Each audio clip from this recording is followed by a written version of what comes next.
다같이 사도신경 하심으로 2022년 6월 7일 화요일 에바다교회 오늘을 여는 말씀 시작하도록 하겠습니다. 나는 전능하신 아버지 하나님 천지의 창조주를 믿습니다. 나는 그의 유일하신 아들 우리 주 예수 그리스도를 믿습니다. 그는 성령으로 잉태되어 동정녀 마리아에게서 나시고 본디오 빌라도에게 고난을 받아 십자가에 못 박혀 죽으시고 장사된 지 사흘 만에 죽은 자 가운데서 다시 살아나셨으며 하늘에 오르시어 전능하신 아버지 하나님 우편에 앉아 계시다가 거기로부터 살아있는 자와 죽은 자를 심판하러 오십니다. 나는 성령을 믿으며 거룩한 공교회와 성도의 교제와 죄를 용서받는 것과 몸의 부활과 영생을 믿습니다. 아멘. 하나님께서 오늘 우리에게 주신 말씀은 신약성경 371페이지 야고보서 1장 12절에서 15절까지의 말씀입니다. 신약성경 371페이지 야고보서 1장 12절에서 15절까지의 말씀입니다.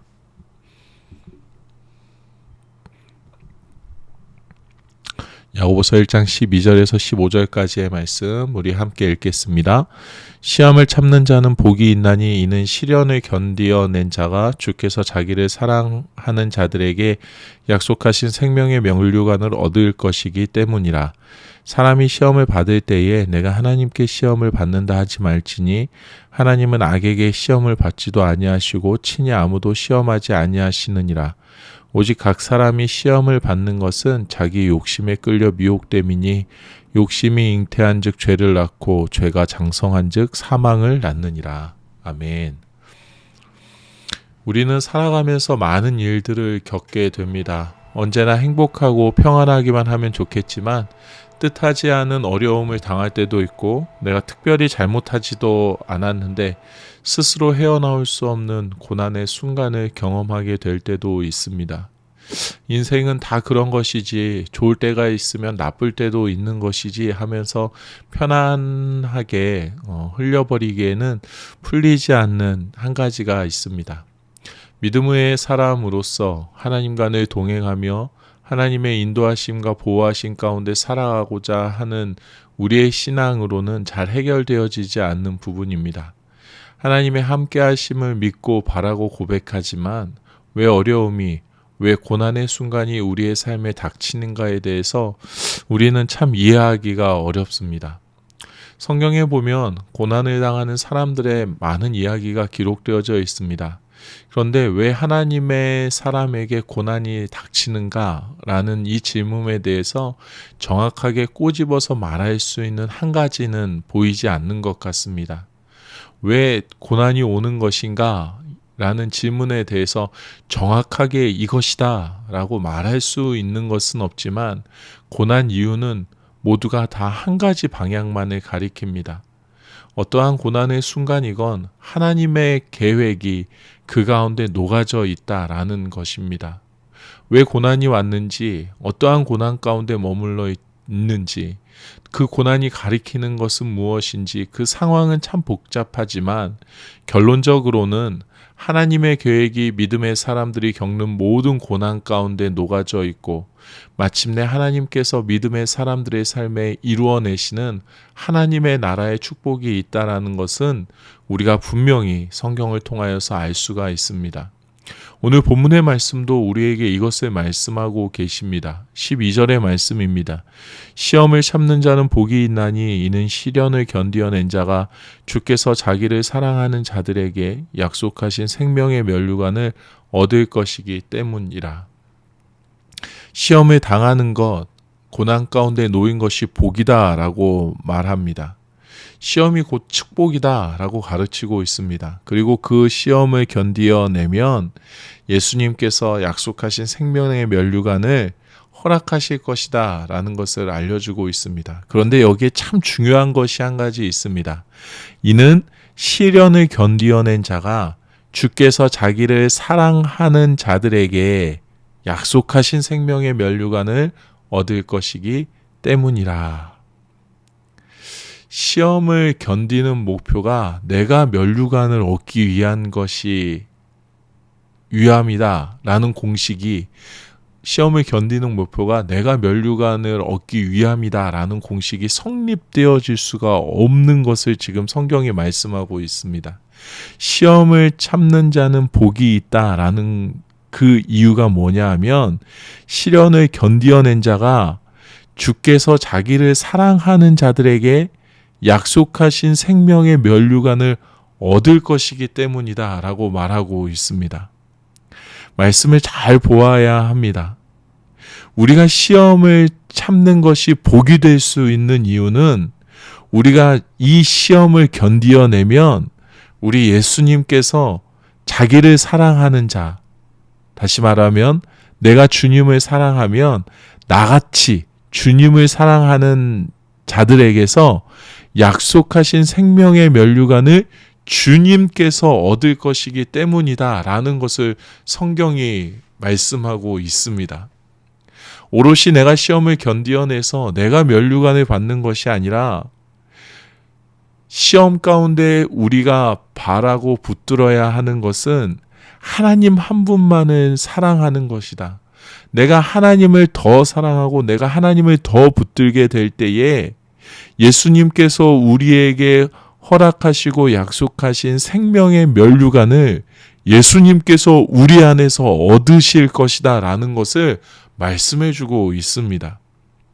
그렇기 때문에 시험이 곧 복이다.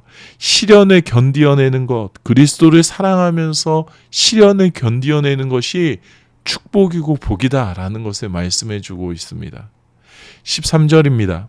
사람이 시험을 받을 때에 내가 하나님께 시험을 받는다 하지 말지니, 하나님은 악에게 시험을 받지도 아니하시고 친히 아무도 시험하지 아니하시느니라. 어려운 일을 당할 때 믿음의 사람들이 흔히들 시험 받았다, 시험 들었다 라는 이야기들을 합니다. 그런데 그 말을 가만히 보면 어떠한 상황에 의해서 내 마음이 망가졌다, 상했다 라는 것을 의미하는 경우가 참 많이 있고 대부분입니다. 내가 불편하게 되었다라고, 내가 낙심한 상황을 시험이라고 말하지 말라고 성경이 지금 이야기하고 있습니다. 하나님께서 나를 시험에 빠지게 했다라고 생각하지 말라고 합니다. 하나님은 우리로 하여금 낙심케 하시는 분이 아니시라라는 것을 말씀하고 있습니다. 성경은 우리가 생각하는 시험과는 다른 시험을 말합니다.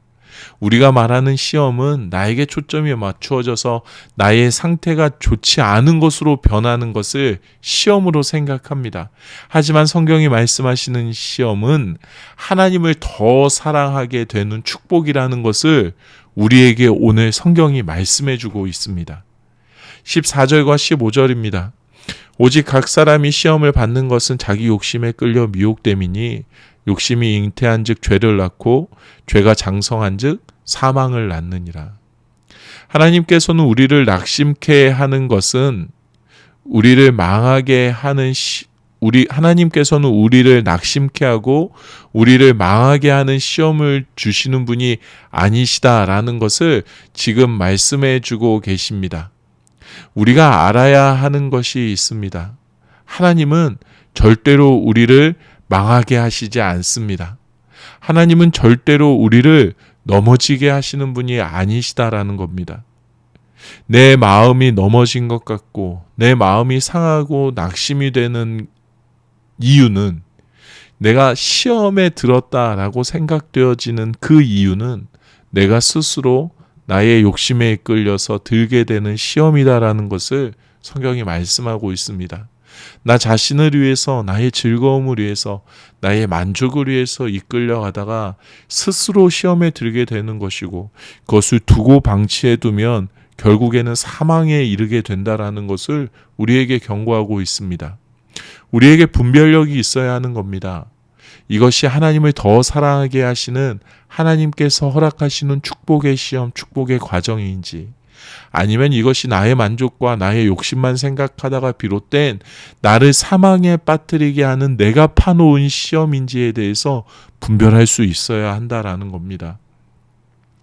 축복의 과정 가운데, 축복의 시험 가운데 있는 이들은 하나님을 더 사랑하기 위해 애써야 합니다. 주님께서 내 안에서 약속하신 생명의 면류관을 찾고 계신다라는 것을 잊지 않아야 합니다.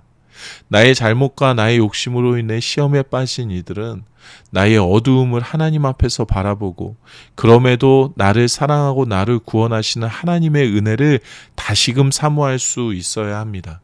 그로 인해 하나님을 더 사랑해야 하는 축복을 누려야 할 줄로 믿습니다. 하나님께서는 우리가 영적인 분별력을 갖고 더 하나님을 사랑하는 축복의 자리 가운데로 나아오게 되기를 원하고 계십니다. 나의 어두움을 하나님께 고백하고 하나님을 더 의지하는 자리 가운데로 나아오게 되기를 원하시고, 또 우리를 하나님의 그 자리 가운데로, 하나님의 계획 가운데로 이끌어가고 계십니다. 어떠한 시험을 당하는지 나의 상황만 보고서는 분별력을 가질 수가 없습니다. 어떠한 시험을 당하든지 하나님을 바라보고 하나님 앞에서 나의 모습을 바라볼 수 있어야 진정으로 나를 향한 하나님의 축복과 하나님의 계획을 우리가 발견할 수 있게 됩니다. 그리고 그 어떠한 시험 가운데에서도 하나님을 더 사랑함을 통하여서 주님께서 나를 통해서 기뻐함을 누리시게 되는 그 놀라운 축복의 순간을 우리가 맞이할 수 있다는 것을 잊지 않아야 합니다. 하나님은 우리를 시험에 들게 하시고 우리를 망하게 하시는 분이 아니십니다. 하나님은 우리를 향한 계획을 가지고 계시고 우리를 인도하시고 보호하시며 하나님을 더 사랑하게 하시는, 하나님을 더 의지하게 하시는 그의 축복의 품으로 나를 이끌어가 주시는 분이심라는 것을 우리가 꼭 붙들게 되기를 원합니다. 어떠한 일들에 놓여 있든지 하나님의 품을 기억합시다. 하나님의 품 가운데 머물러 있어야 합니다. 하나님의 품 가운데로 끊임없이 나아가야 합니다. 하나님께서 허락하신 이 놀라운 축복, 하나님의 품을 기억하고 하나님의 품으로 나아가고 하나님의 품에 머물러 있음을 고백하는 것이, 이것이 정말 놀라운 축복임을 잊지 않는 그러한 우리의 모두가 되어지기를, 우리의 삶이 되어지기를 우리 주님의 이름으로 축복합니다. 이 시간에 우리 함께 기도하기를 원합니다. 나의 모든 삶을 책임지시고 나를 하나님의 품 가운데로 이끌어 가시며 하나님을 더 사랑하도록 축복을 허락하시는 하나님의 사랑과 은혜를 더 신뢰할 수 있게 하여 주시옵소서라고 우리 함께 기도하도록 하겠습니다. 우리 가정을 위하여서는 우리 가정을 지키시고 보호하시는 하나님께 언제나 감사할 수 있게 하여 주시옵소서라고 기도하겠습니다. 우리 교회를 위하여서는 많은 사람들에게, 갈 곳 없는 사람들, 삶의 희망을 잃은 사람들, 사랑을 받지 못하는 사람들, 버려진 사람들, 외로운 사람들에게 하나님의 품과 같은 그러한 사랑을 나눌 수 있는 사랑 넘치는 교회 되게 하여 주시옵소서라고 기도하겠습니다. 이 나라를 위하여서는 이 국가의 위기 상황을 하나님의 보호와 은혜 가운데 넘어서게 하여 주시옵소서라고 기도하겠습니다.